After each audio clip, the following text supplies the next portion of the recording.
Why is this name change from Kerala to Keralam? This kind of name change we have seen quite a lot in South only.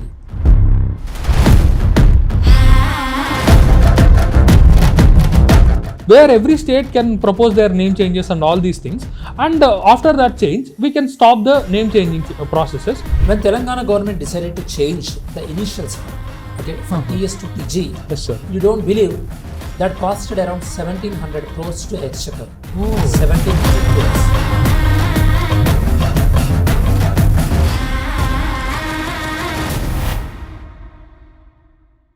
Hello students, welcome to EduTalks. This is Jainder, mentor at Amigos IAS. This week we will be meeting Santosh sir, the senior faculty for Polity as well as PSIR in Amigos IAS, to discuss about the name change of Kerala from Kerala to Keralam. Welcome sir. Thank you. Welcome Thank to you, Jainder, EduTalks. and thanks for all our audience. And this is going to be a third podcast. Yes sir. We done one podcast on international relations. The second one is about the freebies, and third one is about this name changing. And our students and audience, if you like to know about more topics, feel free to give your suggestions. Definitely, we will consider one of the topic which is suitable for everyone. Yes, sir. Yes. So the first question, sir, like everyone who has seen this news in the headlines, Yeah. so why is this name change, sir? Why is this name change from Kerala to Keralam? Actually, this is not a random process, sir. The Keralam is lot of significance to that region. Oh. There was epigraphic incidents related to Ashokan inscriptions, and during the Chera dynasty time, this name was used to be used in different historical texts. So it was having some kind of historical background, and culturally also that land used to be previously called a Chera dynasty, Keralam, and gradually it was keep on calling as a Keralam. Oh, okay, So sir. it was having some kind of Malayalam connectivity, and they want to reflect their culture in the state name. That is the reason behind it. Okay, sir. Good to know about historical context for this name change. Yes. But why do you think is this happening now, sir? There are few things, sir. The thing is, Kerala Assembly, this is state legislature, they demanded for this in 2023 and 2024 as well. Okay. But at that time, Union government was lukewarm. It was not responded on promptly. But now, Union cabinet given green signal for this name change. For this, we Okay. have to understand the political context. The political context is about, now this year, Kerala is having assembly elections. Okay. In these okay. assembly elections, obviously, Union government giving green signal to the name change. So it leads to the Union government will be in the good books of the people. Opinion. Yes, sir. So that will be one of the reason. Okay, for okay, this got year. it. Okay, sir. Is this the first time? Are there any precedents for this kind of name changing, sir? Actually, fortunately or incidentally, this kind of name change we have seen quite a lot in South only. Oh. First thing is Madras name change to Tamil Nadu, and even Mysore. In fact, name change to Karnataka. Now Kerala to Keralam, and in our eastern neighboring state, Orissa, name change to yes, Odisha. Even Pondicherry name change to Puducherry.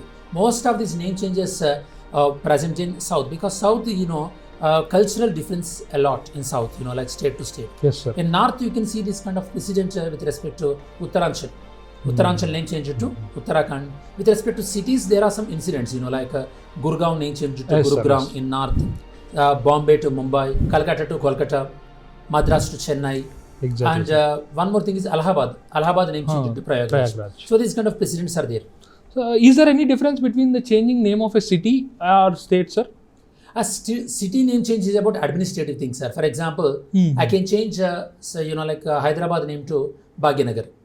That is entirely about the state government jurisdiction. But here, state government need to take the permission from the union government, Okay. because they have to update the name in airways and Exactly. railways as well. It is Exactly. only the administrative relation part. Here, parliament won't involve, legislature won't involve here. But with respect to state, their legislative come into the picture. Is there any constitutional provision for this name change, sir? So obviously, sir, in Indian polity, we read part 1 from Article 1 to Article 4. There, Article 3 deals with name changing of states and changing of state boundaries, creation of states. So definitely, Article 3 deals with the name changing of the states. Okay, sir. So, can you explain about the details of this name changing of Kerala, sir?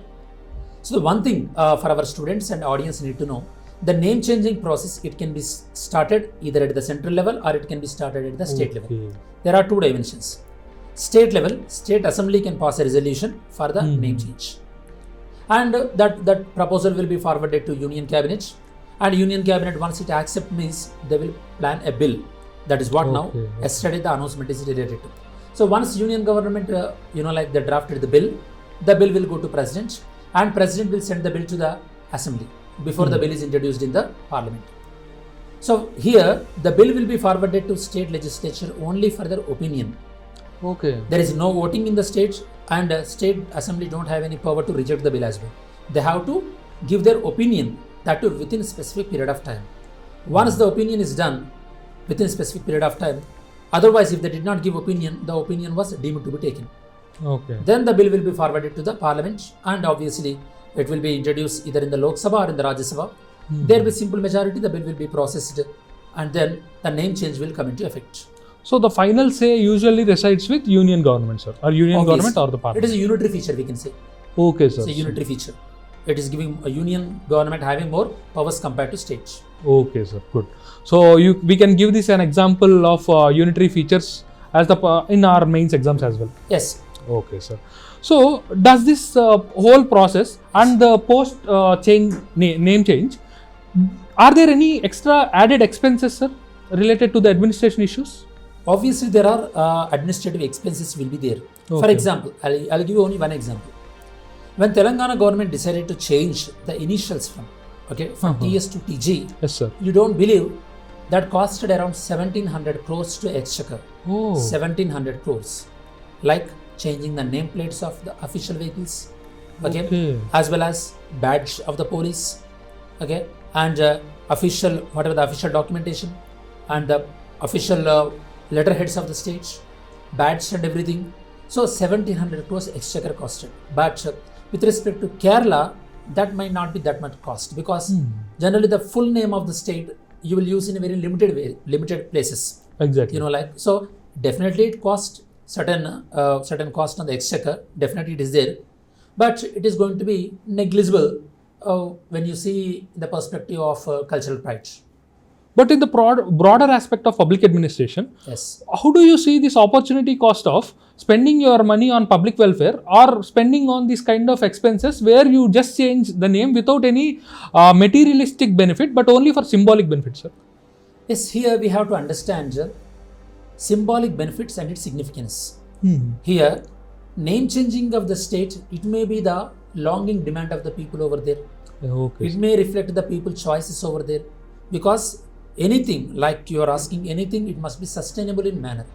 As this name change don't cost the fortune of the states, and this longing demand is reflecting the people's pride into their culture, these things can be taken into consideration because of the will of the people.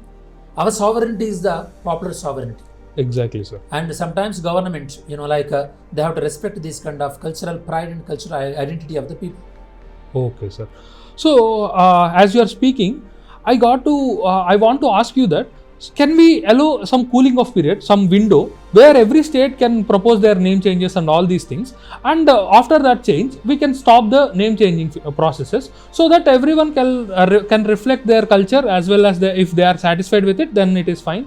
But after that, there won't be any added expenses and all. Can this be possible as per our constitution, sir? According to our constitution, obviously there is a possibility. For example, when a Fazal Ali Commission was appointed in 1953, in 1955 it given its report, and in 1956 we reorganized not only one state, the entire states we done. Yes, sir. The same way we can give that kind of cooling off period. But the problem is, if you give the cooling off period, these kind of conflicts and these kind of regular controversies you will miss out from the Indian politics. So Indian politics, they want this kind of controversies, and union government feel that they are doing this out of patronage. So they want to keep that kind of window open. Okay. Otherwise, if they give this cooling off period, some states will request, and this process will be done once forever. But they don't want this. They want this process regular, and they want to utilize this situation for the electoral benefits. That is the reason there is no concept of considering all the requests at one place. Okay, sir. So here comes the creative bargaining of Indian politics. Okay, sir. Apart from this, do you see any more changes that might come in the India, sir? Any name changes? There are some states, especially West Bengal. They're asking for this kind of a name change because now West Bengal, it is no point of having when East Bengal and West Bengal was there, having West Bengal is some sense.